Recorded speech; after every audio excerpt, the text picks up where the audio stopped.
အလဲခေတ်တုန်းကဆိုရင်စားဦးပေါက်ပြီဆိုတာနဲ့ဥရောပသားတွေကမျက်ခြောက်မလုံလောက်တော့တဲ့အတွက်ကြောင့်သူတို့ရဲ့တိုးနွားတိရစ္ဆာန်အမြောက်များကိုတပ်ပစ်ကြရပါတယ်။ဒီအသားတွေကိုတဆောင်းလုံးစားလို့ရအောင်စားနေပြီးတော့တူလောင်ထားကြရတာပါ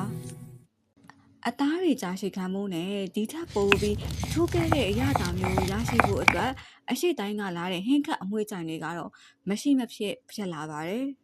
။အာရှအရှိတောင်ပိုင်းရက်ဒေသတွေကထွက်တဲ့ဇာတိတ်ဖို့သည်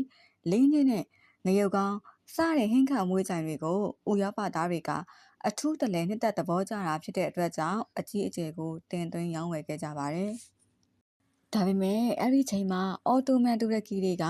အိန္ဒိယပြည်တရုတ်ပြည်တွေနဲ့ကူးတန်းရောင်းဝယ်ရာကုန်းလမ်းတွေကိုပိတ်ဆို့လိုက်ပါတယ်။ဒါအပြင်အဲ့ဒီလမ်းမကြီးတွေအနီးနားမှာလူဆိုးဓမြတွေကတိုက်ခိုက်လူရက်နေတဲ့အတွက်ကြောင့်ကုန်တယ်တွေကမတော်ဝင့်မလာဝင့်ဖြစ်နေကြရပါတယ်။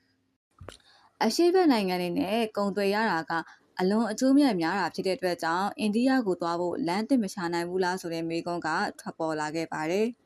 ။အလဲခေတ်တစ်လျှောက်လုံးမှာကဘာကြီးကမြေပြန့်ကြီးဖြစ်ပြီးတော့အစွန်အဖျားကိုသွားရင်ကြာဆုံးသွားလိမ့်မယ်လို့ယုံကြည်ခဲ့ကြပေမဲ့